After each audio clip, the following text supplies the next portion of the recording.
주인 삼은 모든 것 내려놓고 내 주 대신 주 앞에 나가 내가 사랑했던 모든 것 내려놓고 주님만 사랑해.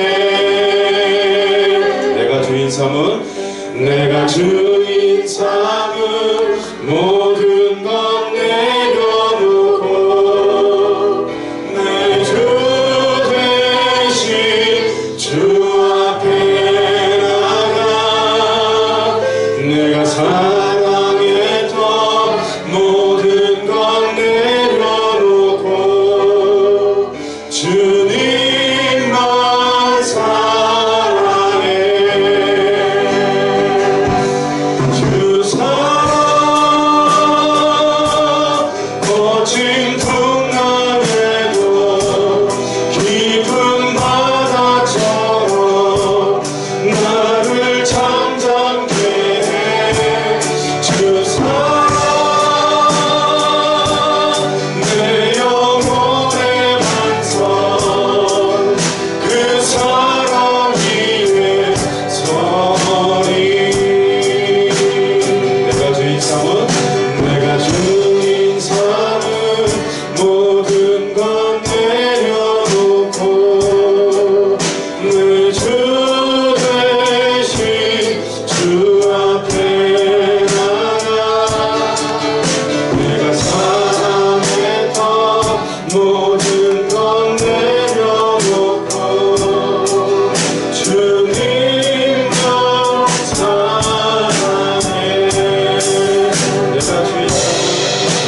내가 주인 삼은 모든 것 내려놓고 내 주 대신 주 앞에 나가 내가 사랑했던 모든 것 내려놓고 주님만 사랑해.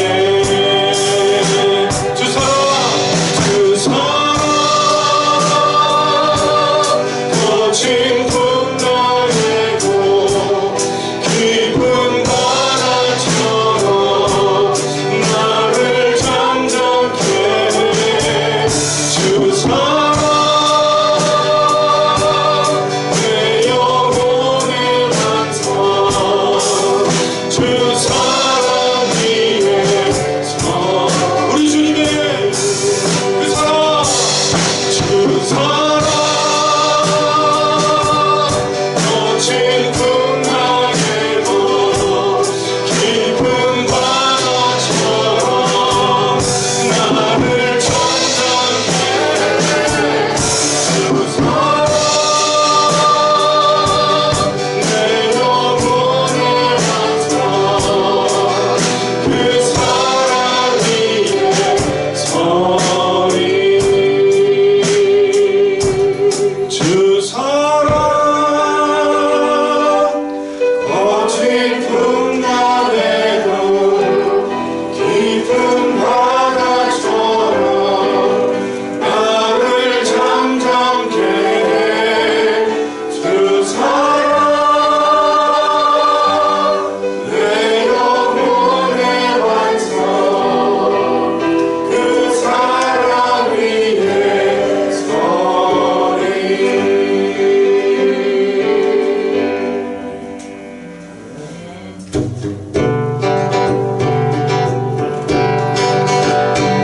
문득한 머리 들어라 들릴지어다 영원한 문들아 영광의 왕 들어가신 곳 영광의 왕 들어가신다.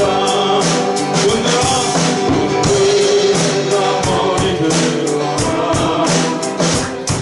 들릴지어다 영원한 문들아 영광의 왕 들어가신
잘하셨어요.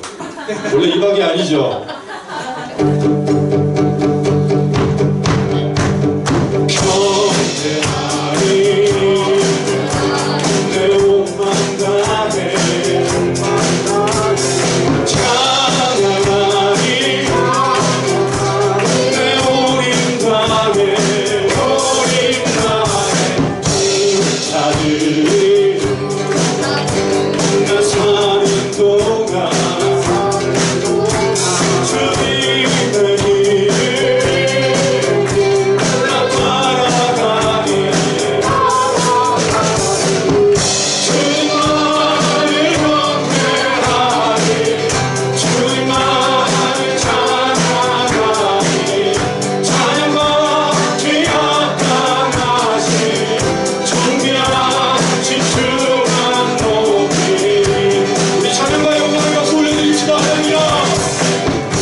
주중에 가족분들 좀 서로 뵙고 식사 나누시고 사랑의 기절 나누셨습니까? 또 마침 또 오늘 정확하게 5월 8일 저희가 어버이날이어서 우리 교회에 오면 어르신들 계시죠? 본인이 어르신이라고 생각하시는 분도 일어나셔도 되지만 그렇지 않으시다면 우리 장로님도 일어나 주셨으면 좋겠어요. 우리 박 장로님, 제 장로님, 목사님들 다이소로 일어나시면 그분들이 교회 어른들을 좀 축복하는 시간을 좀 가졌으면 좋겠습니다. 박현신 장로님 잠깐 일어나주시면 감사하겠습니다.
예수를 죽은 자 가운데서 살리신 이의 영이 너희 안에 거하시며 그리스도 예수를 죽은 자 가운데서 살리신 이가 너희 안에 거하시는 그의 영으로 말미암아 너희 죽을 몸도 살리시리라. 아멘. 우리 지난 한 주간의 삶을 되돌아보시면서 알게 모르게 지은 우리 모든 잘못들을 주님 앞에 내어놓는 고백의 기도를 주님 앞에 드리시겠습니다.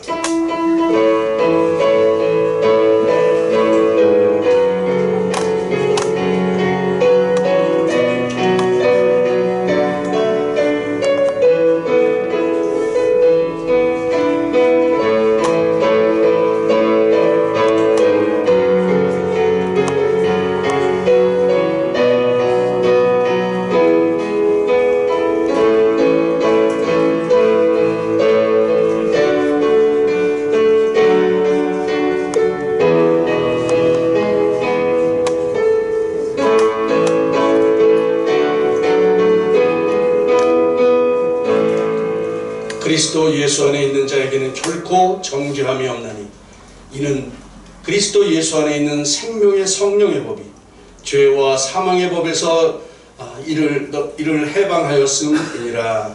아멘. 우리 사도신경으로 우리의 신앙을 고백하십니다. 나는 전능하신 아버지 하나님 천지의 창조주를 믿습니다. 나는 그의 유일하신 아들 우리 주 예수 그리스도를 믿습니다. 그는 성령으로 잉태되어 동정녀 마리아에게서 나시고 본디오 빌라도에게 고난을 받아 십자가에 못 박혀 죽으시고 장사된 지 사흘 만에 죽은 자 가운데서 다시 살아나셨으며 하늘에 오르시어 전능하신 아버지 하나님 우편에 앉아 계시다가 거기로부터 살아있는 자와 죽은 자를 심판하러 오십니다. 나는 성령을 믿으며 거룩한 공교회와 성도의 교제와 죄를 용서받는 것과 몸의 부활과 영생을 믿습니다. 아멘. 찬송가 28장 찬양을 하나님께 올려드립니다.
기도하시겠습니다. 계약수장님이 기도해 주십니다.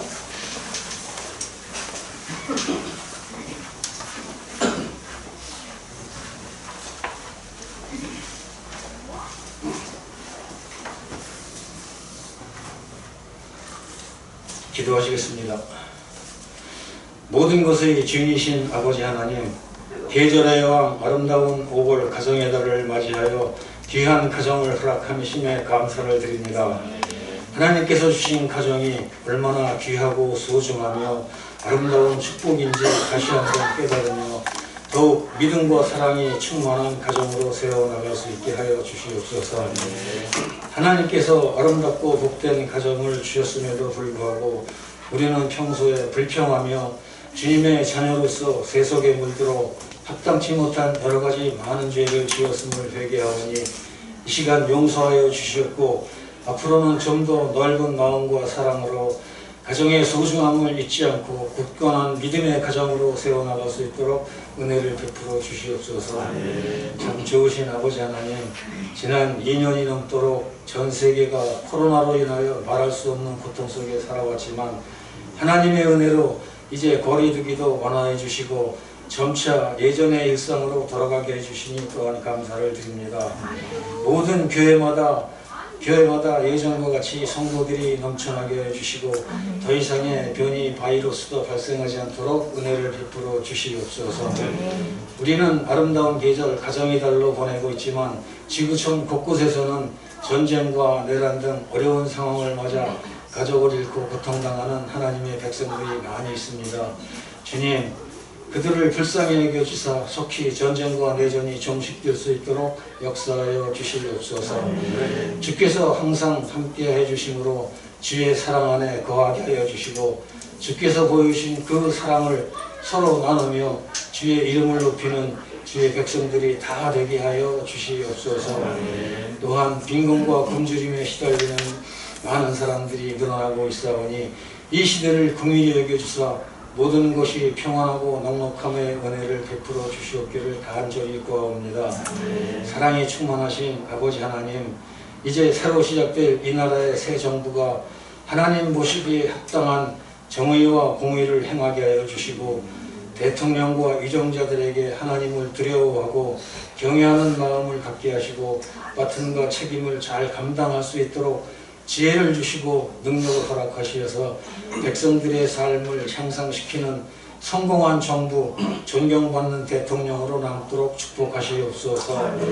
또한 끊이지 않는 북한의 도발을 끝까지 막아주시고 평화적으로 통일을 이룰 수 있게 하여 주시사 세계 속의 대한민국으로 우리의 후손들이 평안을 누릴 수 있게 하시옵소서. 고마우신 아버지 하나님, 가정의 달 5월에 우리 하늘빛 교회가 주의 사랑이 필요한 곳에 사랑을 나누며 축복의 통로가 되게 하시고 겸손한 마음으로 모든 이들을 섬기며 사랑함으로써 주님의 이름을 더욱 높여드릴 수 있는 공동체로 세워주시옵소서.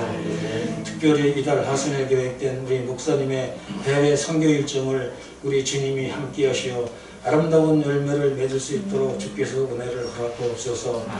또한 우리들이 계획하고 있는 6월 첫 주일 수련회에 주께서 도우사 큰 은혜의 장으로 열어주시옵소서. 여러모로 부족한 저희들이 계획이지만 처음부터 주님께서 간섭하시고 도우셔서 저희들의 부족함을 채워주시고 은혜를 주시어 우리 성도 모두가 한 마음으로 잘 준비하게 하시어 귀한 하나님의 영광이 드러나는 수련회로 인도하여 주시옵소서.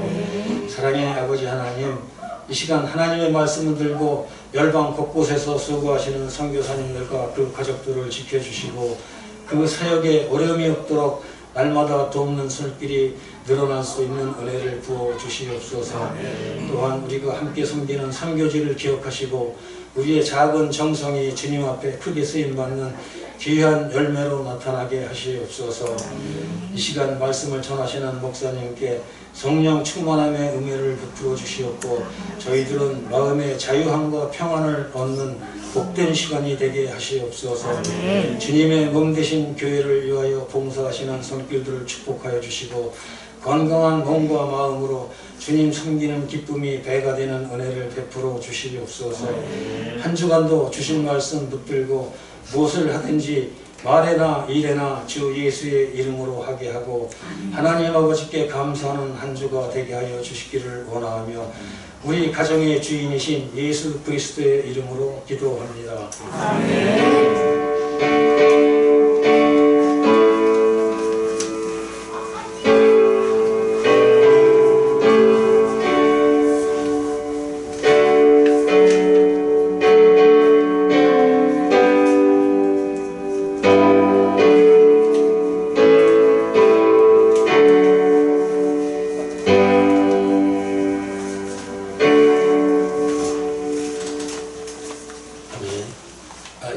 봉헌 시간을 갖는데 우리 윤혼의 남매가 율동을 준비했다고 합니다. 특별 율동 보면서 봉헌 시간 갖도록 하겠습니다. 예. 봉헌은 저쪽에 준비되어 있으니 자유롭게 하시면 됩니다.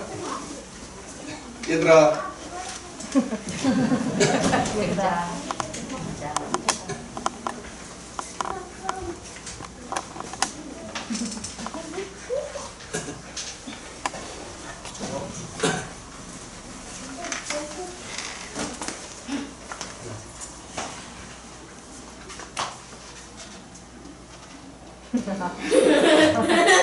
준비됐어요? 싸우는 게 없니? 자, 차례.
감사합니다. 아이들 쑥쑥 자라나요? 더불어 5월을 맞이해서 우리 신앙도 쑥쑥 자라나기를 바랍니다. 감사합니다. 동아.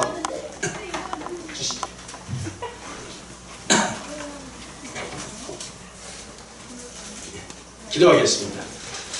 하나님 감사합니다. 이렇게 아름다운 날을 주셔서 감사합니다. 또 우리에게 귀여운 자녀들을 허락해 주셔서 감사합니다. 우리가 참으로 주님 앞에 이렇게 뛰어놀 수 있는 기회를 날마다 허락해 주시기를 원합니다. 우리가 이런 신앙으로 쑥쑥 자라날 수 있기를 바라오니 하나님이여 함께하여 주시옵소서. 이제 이 가정의 달인 5월을 지내면서 다시 한번 우리 가정의 소중함을 깨닫게 하시고 또 아버지 하나님 하늘의 모형인 우리의 가정들이 날마다 건강하게 주님의 사랑을 나누며 그렇게 아름답게 성장하는 우리의 가정들 되게 하여 주시옵소서. 귀한 자녀를 축복해 주시고 지혜롭게 하시고 주님을 아는 지식과 명철이 넘쳐나게 하여 주시옵소서.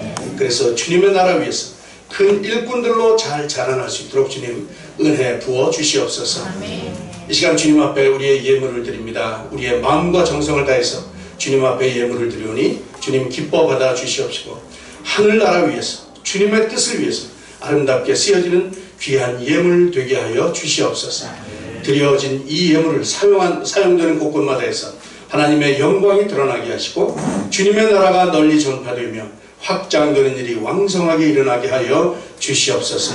주님, 우리가 후원하는 선교지마다 주님의 은혜가 부어지게 하시고 날로 번창하는 귀한 터전들 되게 하여 주시옵소서.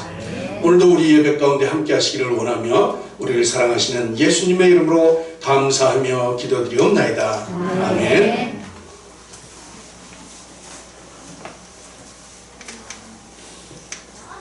예, 우리 예배 참석하신 여러분들 주님의 이름으로 환영하고 축복합니다. 특별히 우리 새 신랑 신부 되실 분 감사합니다. 그리고 우리 저쪽에 청년 세우셔서 감사합니다. 나중에 서로 인사 나누시기 바랍니다.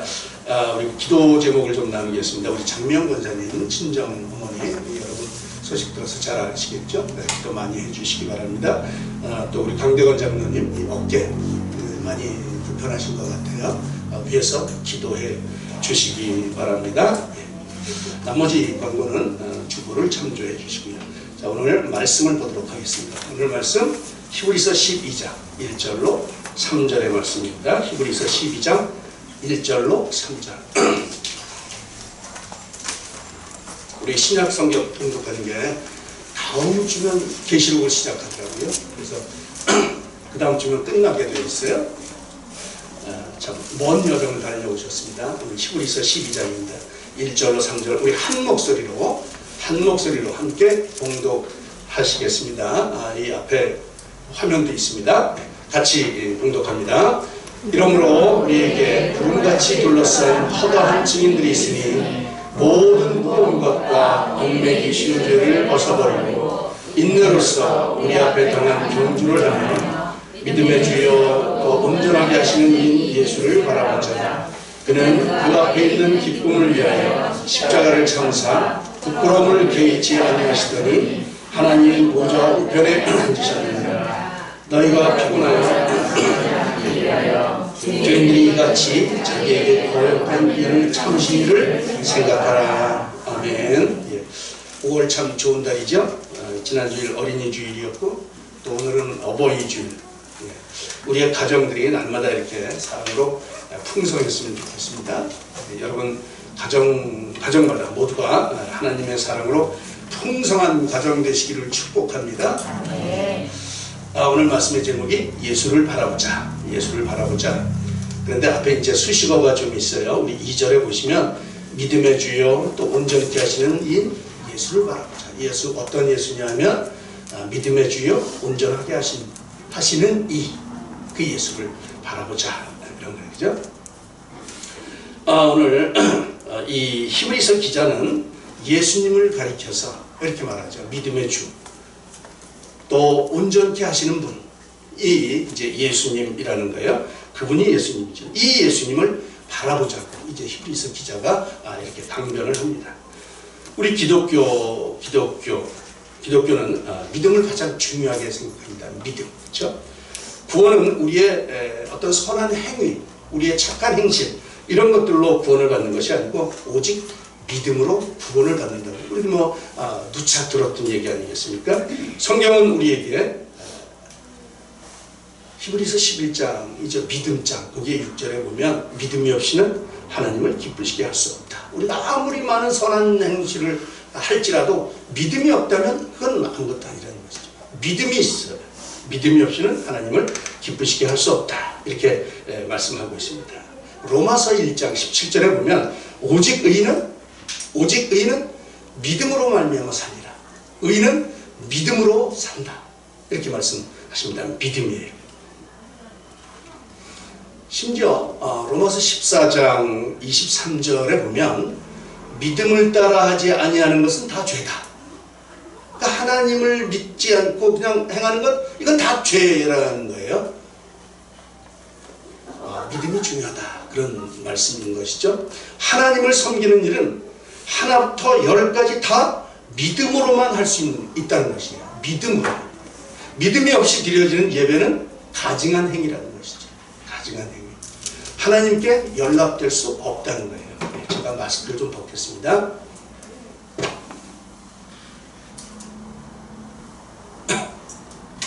그러니까 우리가 하나님께 인정을 받고자 한다면 하나님께서 인정하시는 사람은 믿음이 있어야 된다는 거죠. 믿음이. 그러니까 믿음으로 그 하나님의 인정을 받는다는 거예요. 믿음이 있으면 그 어떤 시험도 건넬 것이 없습니다. 이겨낼 수 있습니다. 그 힘이 믿음에 있다는 것이죠. 아브라함은 믿음으로 독자 이삭을 바쳤어요. 우리 그 내용 잘 아시죠? 다니엘 믿음으로 사자굴에 던져졌지만 걱정하지 않았어요. 베드로, 시몬 베드로 이 물 위를 걸어갔죠. 믿음으로. 그렇죠? 믿음으로 예수만 바라보고 걸어갔어요. 믿음의 기도는 병든 자를 일으킵니다. 그렇죠?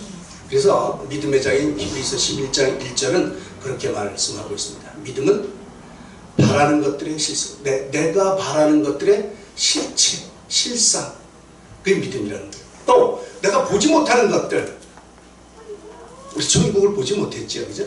그것들의 증거가 믿음이라는 거예요. 내가 믿음을 가지고 그 일들을 보면 그 모양들이 실체로 나타나는 거죠. 그 모양들을 진짜다 이렇게 믿게 된다는 것이죠. 믿음은 바라는 것들의 실상, 보지 못하는 것들의 증거.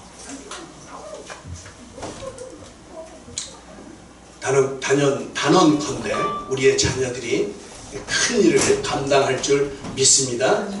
지금 보지는 못하지만 그렇게 바라는 것들이 실상이에요. 그죠?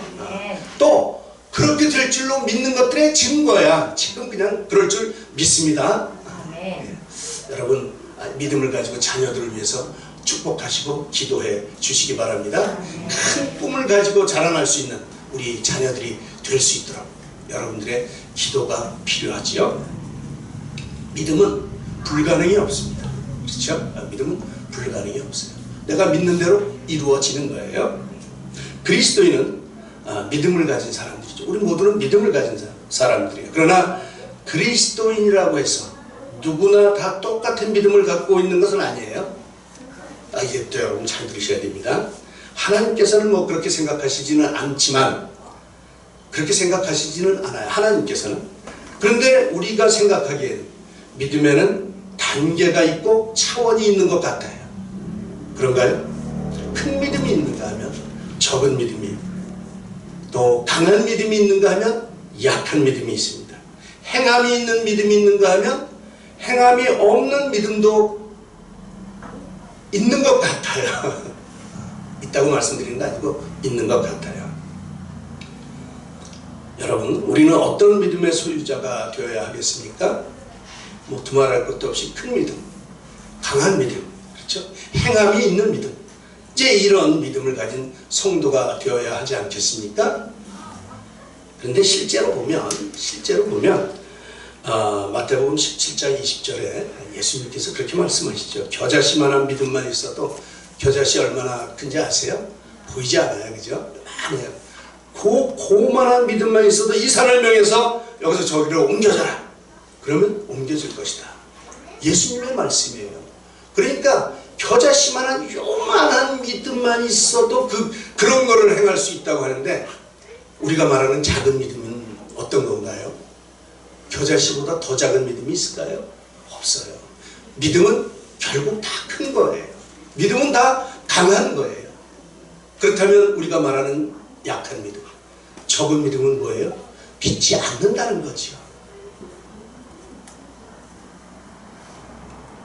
믿음은 못할 것이 없습니다. 겨자씨만한 믿음이 있어도 옮길 수 있습니다. 실제 작은 믿음, 큰 믿음이 구별되지는 않는 거예요. 그러나 우리가 얼마만큼 믿느냐, 우리가 얼마만큼 그 사실을 신뢰하느냐, 이게 문제인 것이죠. 우리의 마음이 문제라는 거예요. 우리가 신뢰하는 그 마음이 있다면 겨자씨만한 믿음이라도 그런 큰 능력을 행할 수 있다는 것이죠.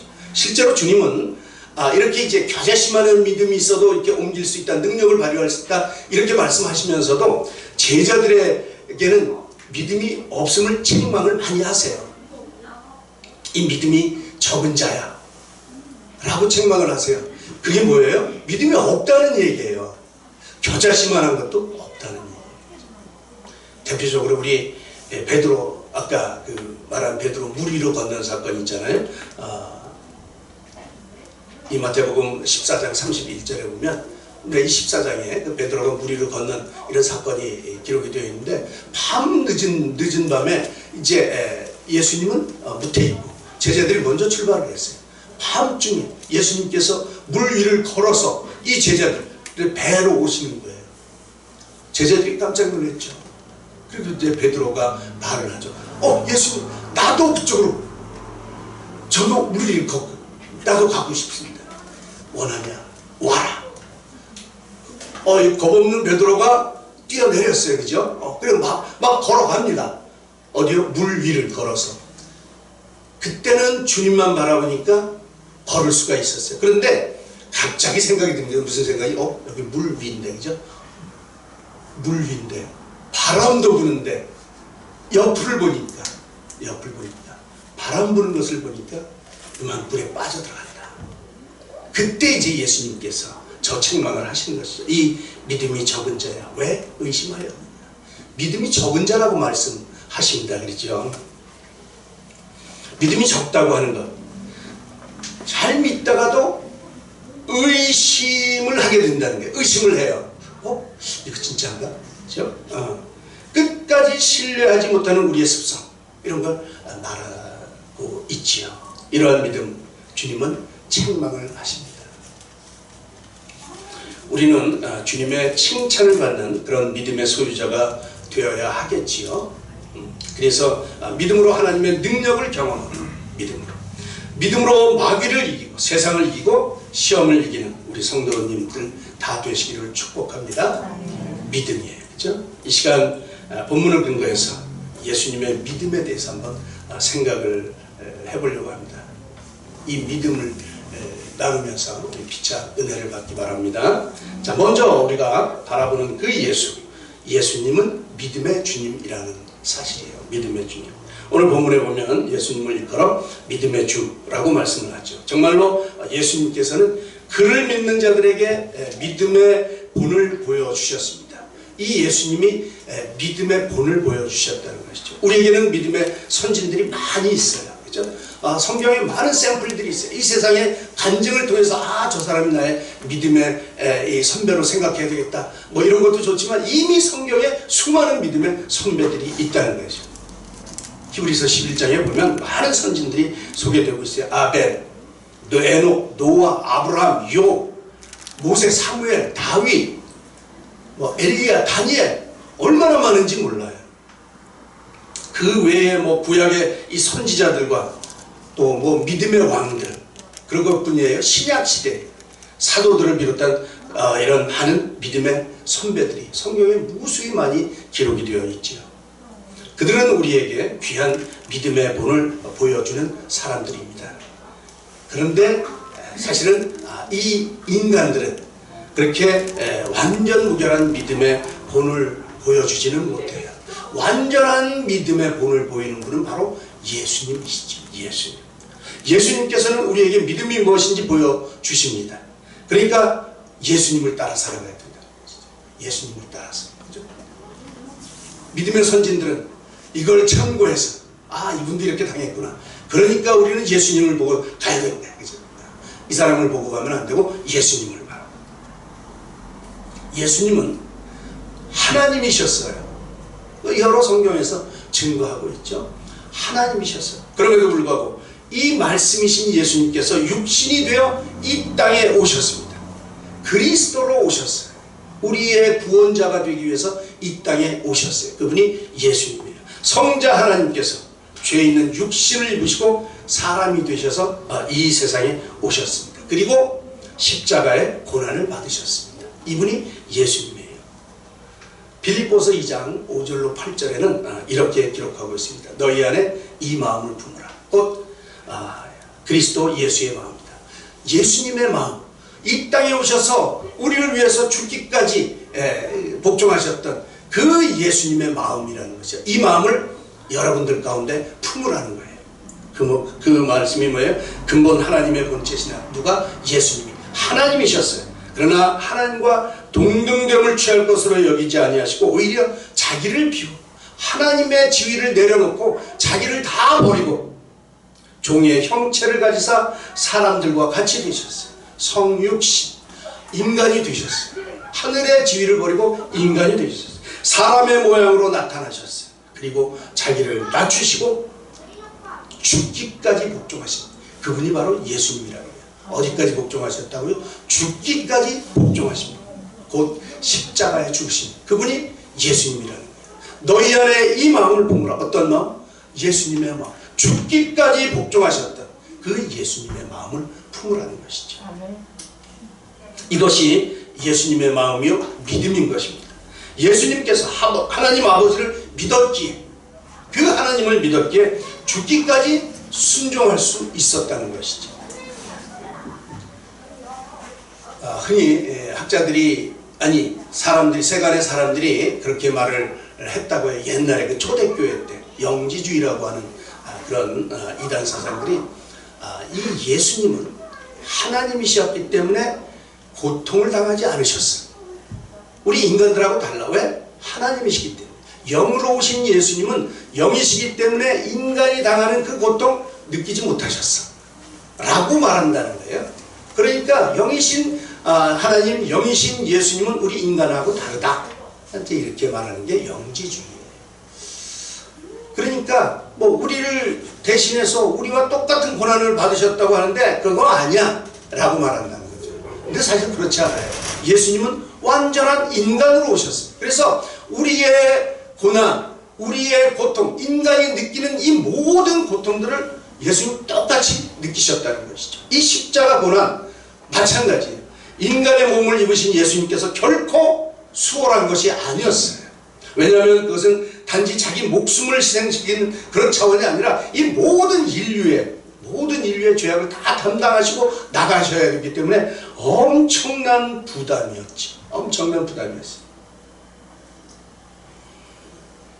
고린도후서 5장 21절에는 그렇게 말합니다.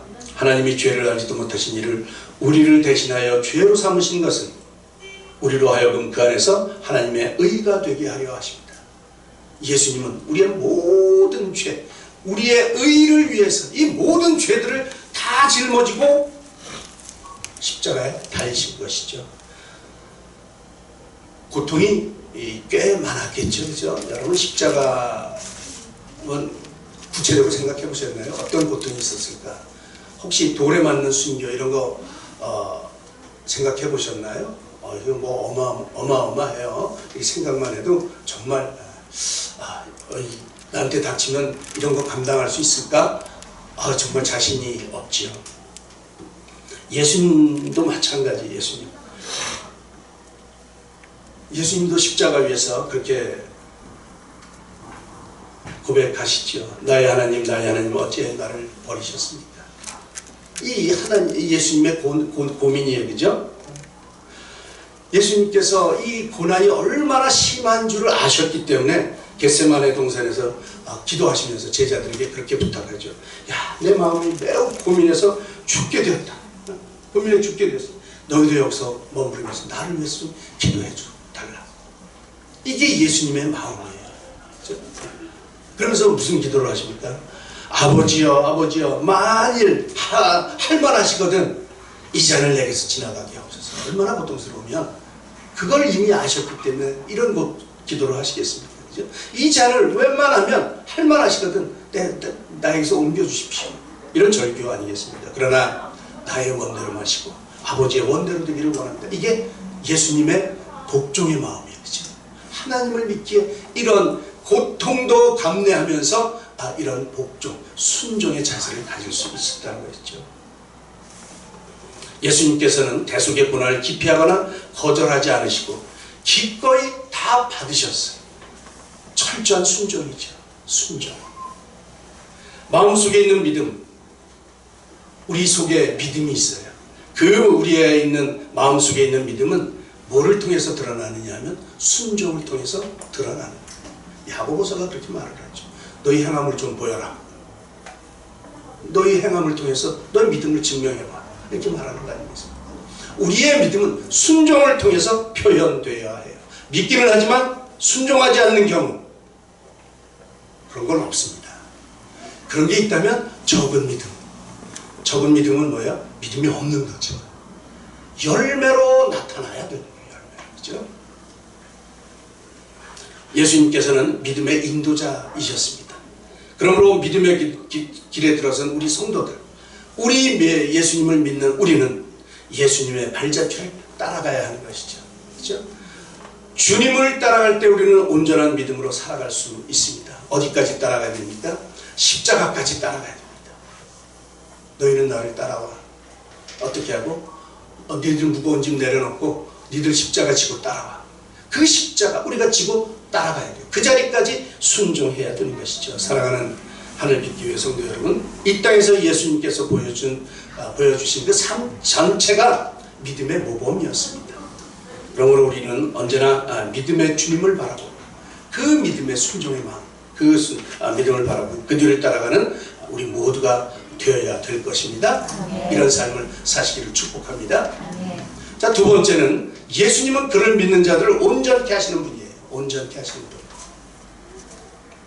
믿음의 주님이실 뿐만 아니라 그렇게 그분을 순종하고 따라갈 때 우리를 온전케 해주신다는 것이죠.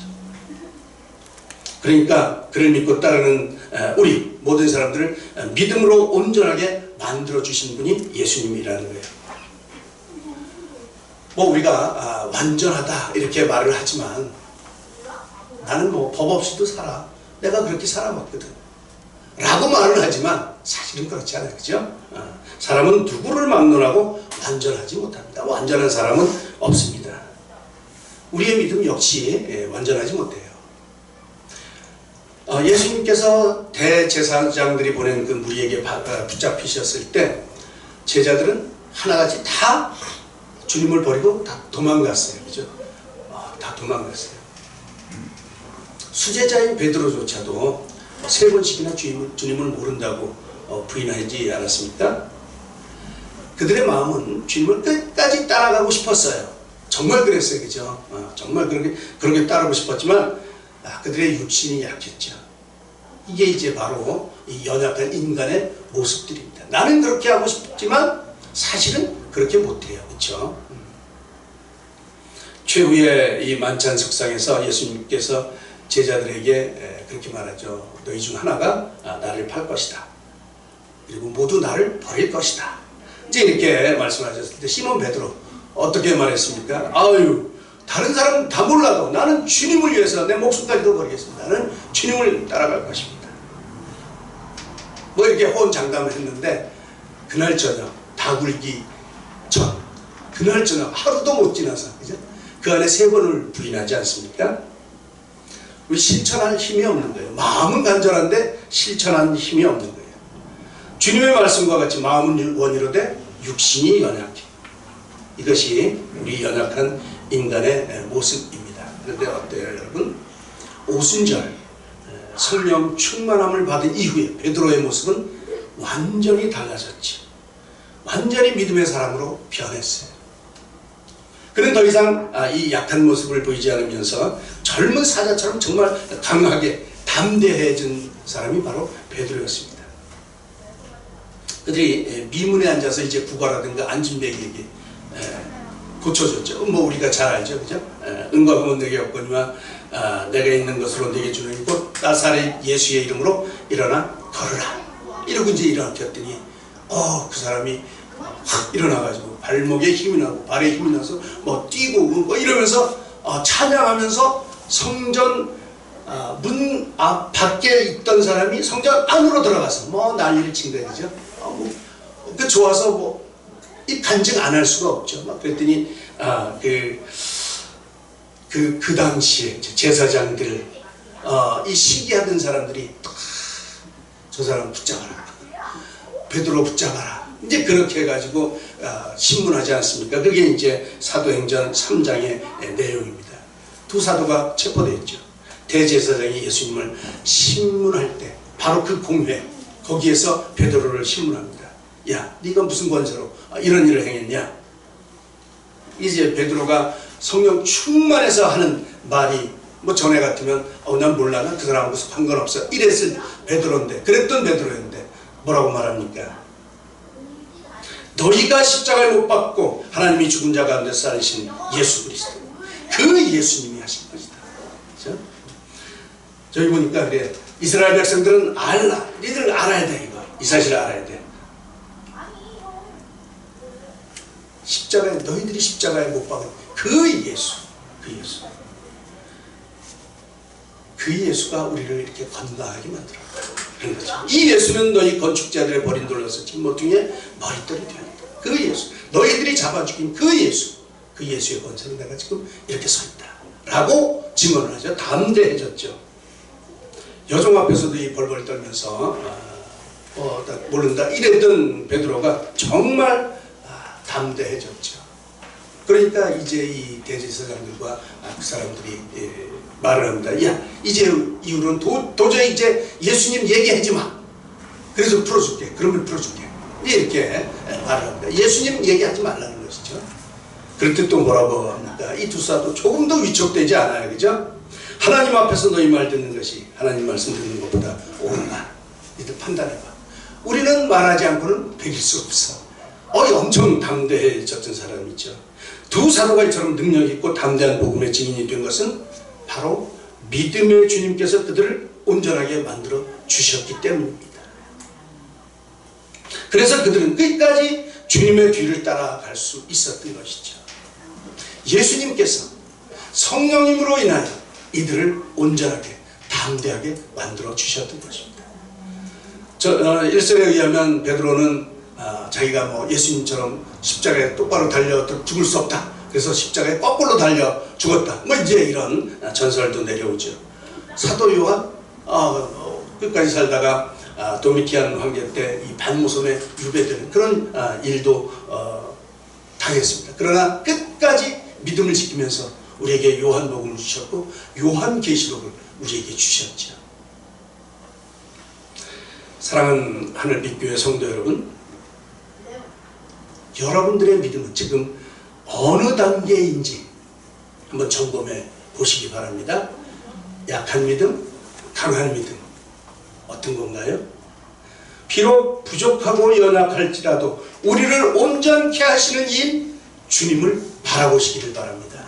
그 주님을 바라볼 때에 주님은 우리를 온전케 해 주십니다. 연약했던 시몬 베드로를 담대한 믿음의 소유자로 만들어 주셨던 그 주님께서 오늘 우리의 믿음을 완전케 만들어 주실 줄 믿습니다. 믿음의 주여 온전케 하시는 이인 예수를 바라보자.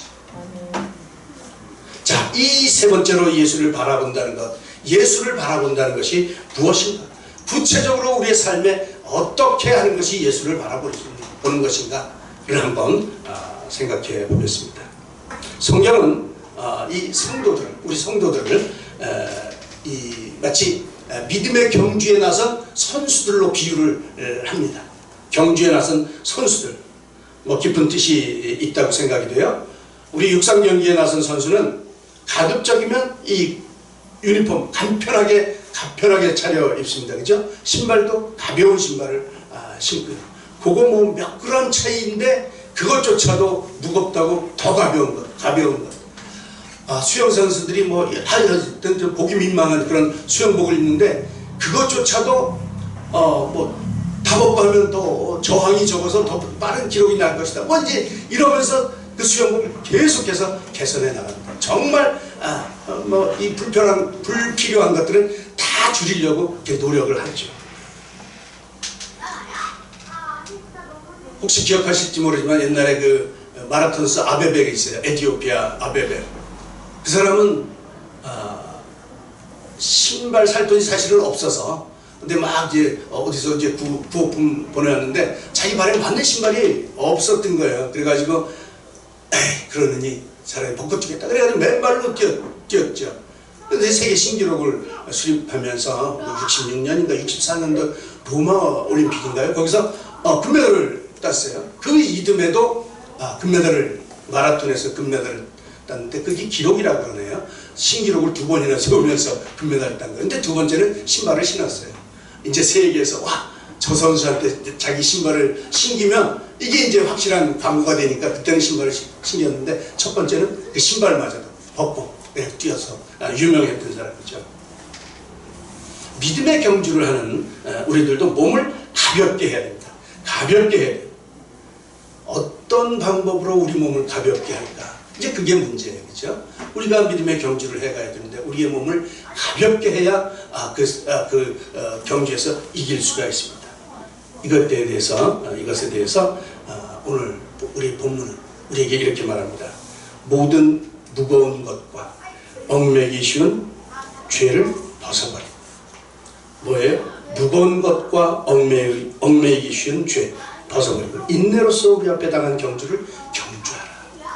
비결은 뭐냐면 예수를 바라보는 것은 바로 이 모든 무거운 것과 얽매기 쉬운 죄를 벗어버리는 것을 의미합니다. 오늘날 우리 신앙생활을 방해하는 것들이 너무도 많아요. 한둘이 아닙니다. 그렇죠? 성경에 보면 재물에 대한 욕망, 세상에 대한 염려와 근심, 이런 모든 것들은 우리의 마음을 무겁게 만들어요. 그래서 믿음의 경주를 제대로 할 수 없게 만듭니다. 우리가 그 마태복음에 보면 씨 뿌리는 비유가 나와요. 거기에 가시떨기에 떨어진 씨, 그 씨가 잘 자라지 못한다, 이제 이런 말씀을 하시는데, 저거를 예수님께서 해석을 해주세요. 13장 22절에 보면 가시떨기에 뿌려졌다는 것은 말씀을 들으나 세상의 염려와 재물의 유혹에 말씀이 막혀 결실하지 못하는 것이다. 이게 무거운 것들이에요. 그렇죠? 세상의 염려, 재물의 유혹, 이런 것들이 우리를 못 나가게 막는 거예요. 이 가시떨기에 뿌려진 씨앗이죠. 세상의 염려, 유혹 때문에 말씀이 귀에 들어오질 않는 거예요. 주일날 예배드리러 교회에 와 앉아 있어도 생각은 엉뚱한 곳에, 그것을 배워하는 경우가 덜했죠. 뭐 저도 그런 적이 가끔 있었습니다. 그죠? 세상의 염려, 재물에 대한 유혹. 저도 이제 뭐 옛날에 회사 다닐 때 정말 그 골치 아픈 일들이 많거든요. 주일날 와서 있으면 저 사람들하고 또 가서 신경이 해야 되는데, 이런 얘기 하다 보면 벌써 예배가 끝나 있어요. 그래요, 그죠? 이게 하나님의 말씀이 들어오지 않아요. 그것이 마치 무거운 짐을 가득 지고 경주하는 선수와 같아서 절대로 좋은 결과를 기대할 수 없는 것이죠. 믿음으로 앞으로 나가야 하는데 유혹이라는 놈이, 염려라는 놈이 자꾸만 뒤에서 붙잡는 거예요. 그러면 앞으로 나갈 수가 없습니다. 유혹뿐만 아니라 이 얼거매기 쉬운 그런 죄까지도 벗어버려야 합니다. 강단에서 이런 얘기를 하면 조금 용서하세요. 제가 청년 때 담배를 좀 피웠습니다. 지금은 안 핍니다. 담배를 한 대 피고 예배를 가면 이게 굉장히 껄쩍지근해요. 혹시 피워본 분 계세요?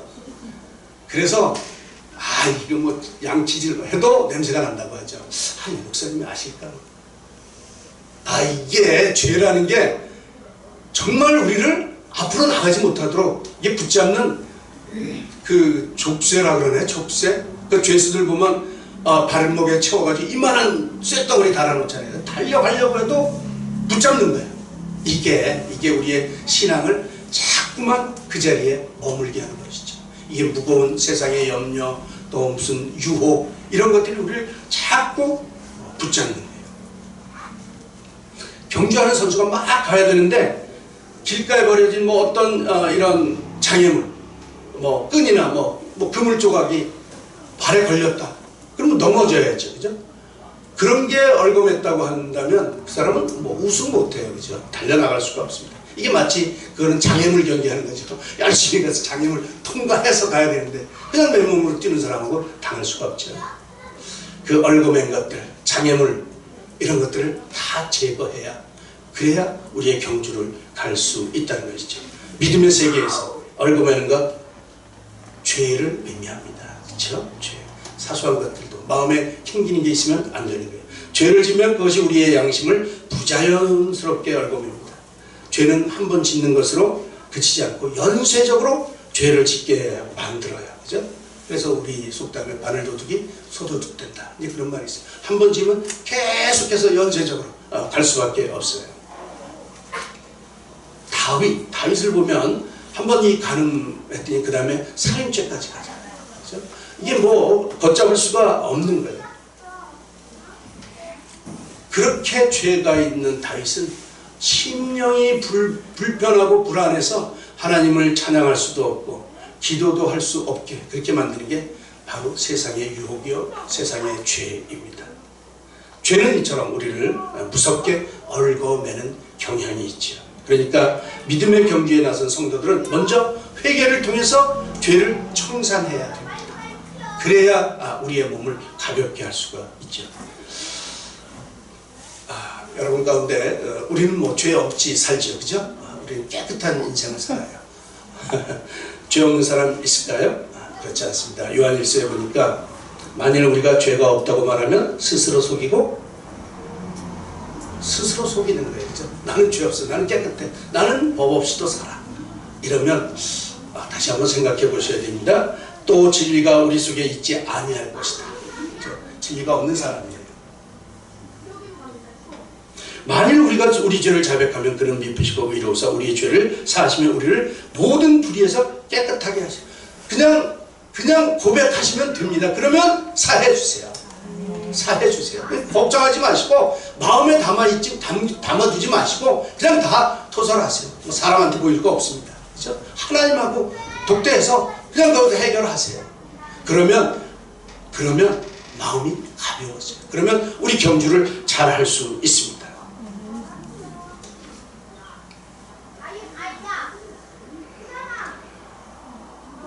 죄, 무거운 거 다 털어버려야 되죠.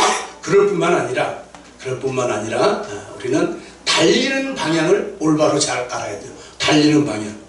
그래서 선수는 표대를 향해서 달려야 되죠. 그죠? 그 꼬린 지점을 향해 달려야지 다른 데로 가면 안 됩니다. 신앙의 세계 마찬가지예요. 우리 성도들은 주님을 표대 삼아서 믿음의 경주를 달려야 됩니다. 믿음의 주여 온전케 하시는 이인 예수를 바라고, 우리의 표대는 누구예요? 예수님. 그 예수님을 바라보고 달려야 된다는 것이죠. 우리의 눈을 예수 그리스도께 고정시켜야 됩니다. 뒤돌아보면 안 돼요. 옆에 보면 안 됩니다. 성경에 보면 뒤돌아봐서 망한 사람들이 꽤 여럿 있어요. 그렇죠? 창세기 19장 26절에 보면 롯의 처 되돌아봤어요. 멸망하는 그 소돔과 고모라, 거기에 이 정신이 미련이 좀 있어서 돌아왔다가 소금기둥됐죠. 망했어요. 그죠? 그런가 하면 디모데후서 4장 10절에 보면 이 바울을 잘 따르던 데마라고 하는 사람, 더 이상 이제 나와 관계없어 세상을 향해서 세상으로 갔다. 그렇게 말을 합니다. 가룟 유다는 어떻습니까? 예수님의 제자였지만 그러나 은 30에 주님을 팔아넘긴 사람이 되지 않았습니까? 베드로 예수님을 바라보고 가다가 바람 부는 걸 봤더니 빠져버렸어요. 그렇죠? 모두들 목적한 곳 아니라 다른 곳을 보다가 실패한 사람들입니다. 사랑하는 하늘빛교회 성도 여러분, 지금 여러분의 눈은 무엇을 바라보고 있습니까? 여러분의 마음은 어디로 향해 있습니까? 세상이나 돈이나 사람이나 환경을 바라보지 마시고 오직 믿음의 주여 온전케 하시는 이 예수 그리스도만 바라보시기를 바랍니다.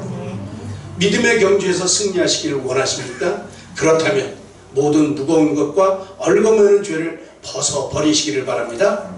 그리고 여러분들의 눈을 들어 예수 그리스도만을 바라보시기를 바랍니다. 사도행전 7장에 보면 스데반 집사가 순교할 때 장면이 기록이 되어 있습니다. 그가 성령이 충만해서 하늘을 우러러보니 하나님의 영광과 예수님께서 하나님 보좌 우편에 서신 것이 보였습니다. 눈을 들어 하늘을 봤습니다. 스데반이. 그때 스데반 집사는 너무도 감격해서 보라! 하늘이 열리고 인자가 하나님 곁에 서신 걸 내가 보노라. 이러면서 당당하게 순교의 자리로 나갈 수 있었던 것이죠. 유대인들이 던지는 돌에 맞아 순교했지만 그러나 이 일로 인해서, 이 스데반의 일로 인해서 기독교는 큰 부흥을 이루었습니다. 물론 예루살렘 교회가 커진 건 아니지만 세계로 이 기독교가 퍼져나갔던 그 계기가 되었던 것이 바로 스데반의 순교 사건입니다. 결국 스데반은 여기서 돌에 맞아 죽었지만 그러나 하나님은 이 일로 인해서 승리하셨던 것이죠. 결국 스데반은 하나님 앞에서 승리했던 승리자였습니다. 오직 멸관을 얻기 위해서 혼신의 힘을 다하는 선수여야 승리할 수 있습니다. 믿음의 경주도 마찬가지죠. 믿음의 주여 또 온전케 하시는 이 예수님을 바라보시고 주님께서 보이시는 그 믿음의 본을 따라 살아가심으로 말미암아 아무쪼록 우리 모두가 믿음의 선한 싸움을 끝까지 싸워서 의의 멸관, 생명의 멸관을 받아 쓰시는 우리 모두가 되시기를 주님의 이름으로 축원합니다. 기도하겠습니다. 하나님 아버지 감사합니다. 믿음의 주여 온전케 하시는 이 예수만 바라보기를 원합니다. 우리 가운데 있는 모든 무거운 것과 얽매이기 쉬운 죄를 벗어버리게 하시고 이제 다시는 우리를 유혹하는 세상의 헛된 것들에 눈 돌리지 않게 하시고 온전히 주님만 바라보며 나아가게 하여 주시옵소서. 우리가 가진 모든 문제들을 주님께 내려놓게 하시고 그렇게 함으로 우리의 경주를 넉넉히 싸워 승리하는 우리 모두가 될 수 있도록 주님 은혜를 베풀어 주시옵소서. 주님 간절히 원하옵기는 우리의 힘을 의지하지 말게 하시고 온전히 하나님만을 의지함으로 모든 능력으로 능하게 하는 그런 은혜를 누리게 하시고 주님 이 땅 가운데서 많은 열매를 맺는 우리 모두가 되게 하여 주시옵소서. 오늘도 우리를 사랑하시는 부활이요 생명 되시는 예수님의 이름으로 감사하며 기도드리옵나이다. 아멘. 우리 다 일어나셔서 야곱의 축복 같이 찬양하시고 축도하도록 하겠습니다.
지금은 부활이요 생명 되신 예수 그리스도의 한없는 은혜와 우리를 사랑하시되 끝까지 사랑하시는 하나님 아버지의 극진하신 사랑하심과 성령님의 교통하심과 인도하심이 믿음의 주여 온전케 하시는 이 예수님만 바라보며 승리하는 삶을 살기를 작정하며 삶의 현장으로 돌아가는 사랑하는 모든 성도님들 머리 위에와 또 우리의 가정과 우리의 자녀들 위해 우리 교회와 우리나라와 우리 민족 위해 또 지금도 전 세계에서 복음 전파를 위해 힘쓰고 애쓰시는 모든 선교사님들과 그들의 사역 위해 이제로부터 영원토록 함께 하시기를 간절히 축원하옵나이다. 아멘.